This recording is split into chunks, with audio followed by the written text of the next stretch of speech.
You ever notice how some people move through life with a quiet apology written into their posture? They say sorry when someone else bumps into them. They shrink when they speak, as if trying to occupy less space than they deserve. And if you listen, not just to their words, but to the silence between them, you can hear the faint echo of a childhood that didn't feel like love. Not cruelty, not neglect, but a quiet absence. A mother who was simply too busy. A father who was perpetually tired. A home that was safe, but cold. And the lesson that seeps into your bones over years is this: I guess I'm not worth the warmth. That message becomes the blueprint for every relationship that follows. Psychology calls it attachment theory. If love felt unsafe, unpredictable, or simply absent, your nervous system files that data away as fact. So now, when someone loves you, a part of you flinches. You wait for the other shoe to drop. You test it. You might sabotage it, because somewhere in your wiring, you believe you don't deserve it. This isn't a one-time hurt. It rewires your entire expectation of the world. Most people never realize this is the script they're following. They just think they're bad at relationships or too independent. But that independence, forged in survival, isn't freedom, it's armor. You learned that needing people was dangerous, that reaching out left you vulnerable to silence. So you mastered the art of not needing. You became the eternal caretaker, the problem solver, the one who takes pride in being low maintenance. But the raw truth is protection. You were guarding the child who once reached out with all the hope a small heart can hold and got nothing back. Experts call it emotional neglect, but that feels too clinical. What does it actually feel like?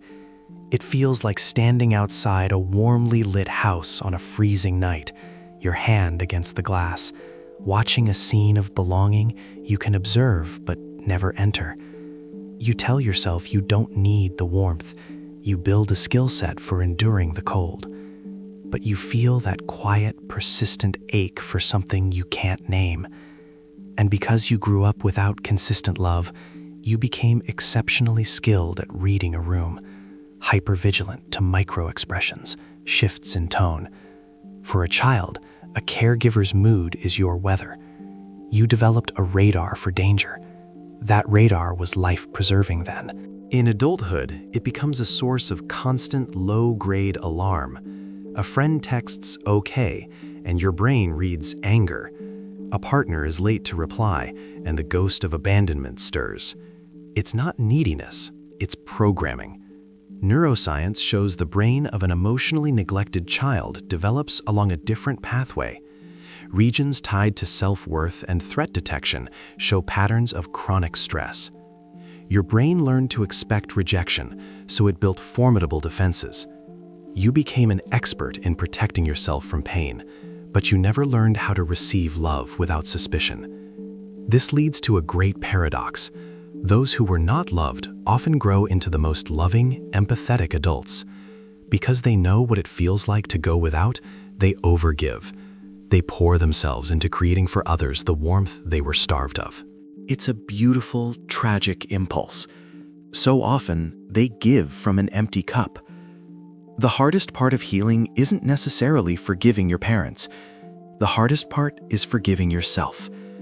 Forgiving yourself for believing the lie was your fault. For chasing people who couldn't love you fully. For abandoning your own needs to feel wanted.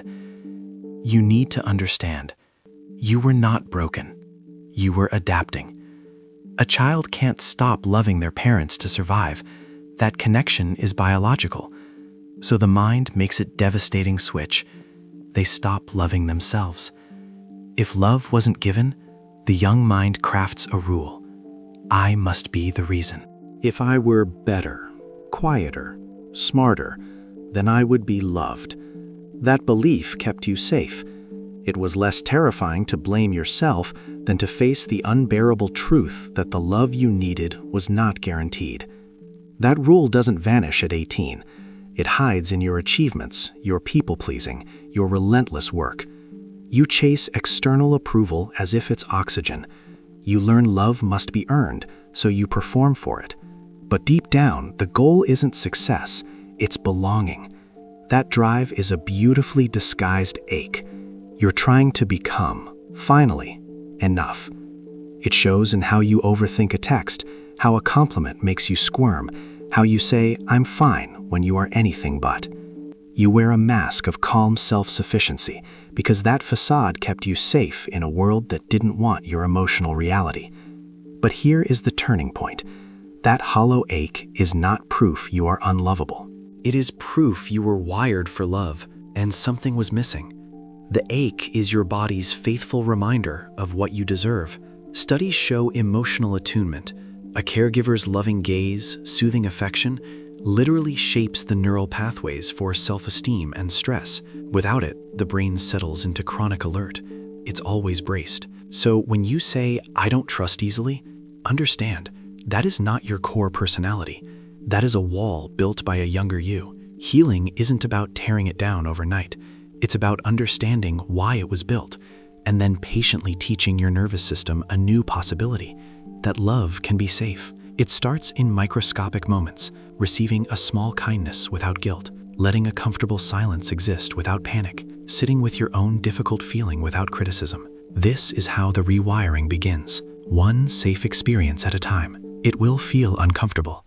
To a system trained in scarcity, abundance feels like a threat. But over time, new experiences of safety overwrite the old scripts. You start to realize, in your body, that love isn't a prize to be earned, it's a state to be remembered.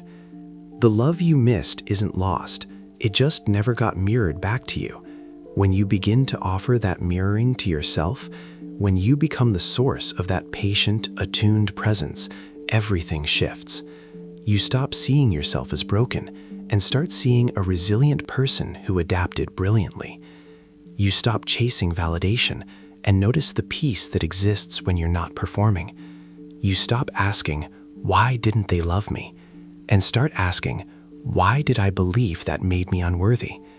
That question marks the beginning of real freedom. A softening happens. You realize so much of what you thought was your personality, the perfectionism, the hypervigilance, was actually a map your younger self drew to navigate a world that didn't know how to love you. That map made sense then. Now, you get to decide if you still need it. Healing happens through 1,000 tiny moments that convince your nervous system it is finally allowed to rest. A friend remembering a small detail, comforting yourself with a hand on your heart, looking at an old childhood photo and whispering, "You didn't deserve that." This is not weakness. This is repair. You are giving yourself what you should have received: patience, understanding, safety. You learn you can be both the wounded child and the compassionate adult who heals that child. The habits run deep. You'll still want to apologize for taking up space, but every time you choose kindness over harshness, you rewrite the story. Psychologists call this earned secure attachment. You can form healthy bonds through self-compassion. When that shift gains momentum, life feels different. You stop mistaking chaos for passion. You value genuine peace over frantic performance. You understand your worth is not determined by who stays or leaves. You stop negotiating your value.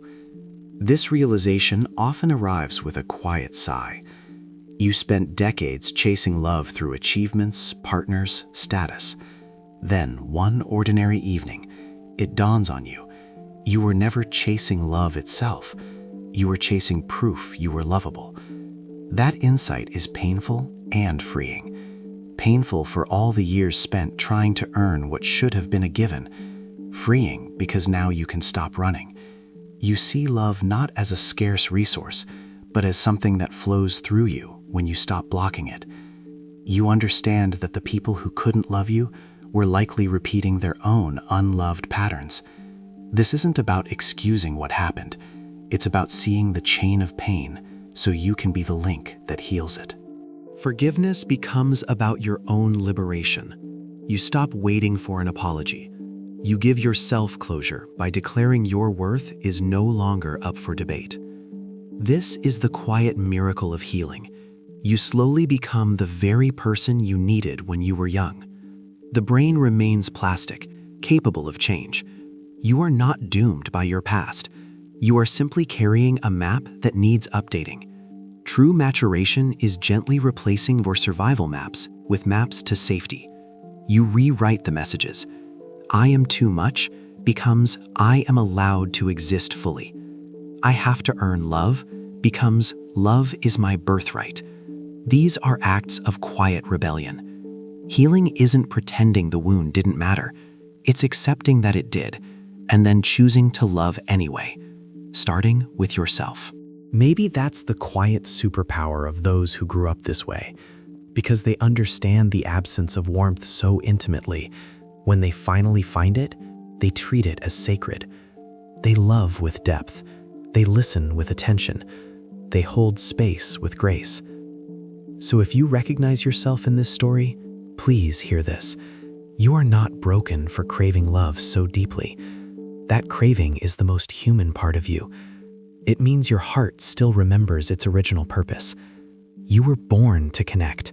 You were wired for belonging. The fact that you can still love, still hope after everything is the most powerful proof that no one ever took that capacity from you.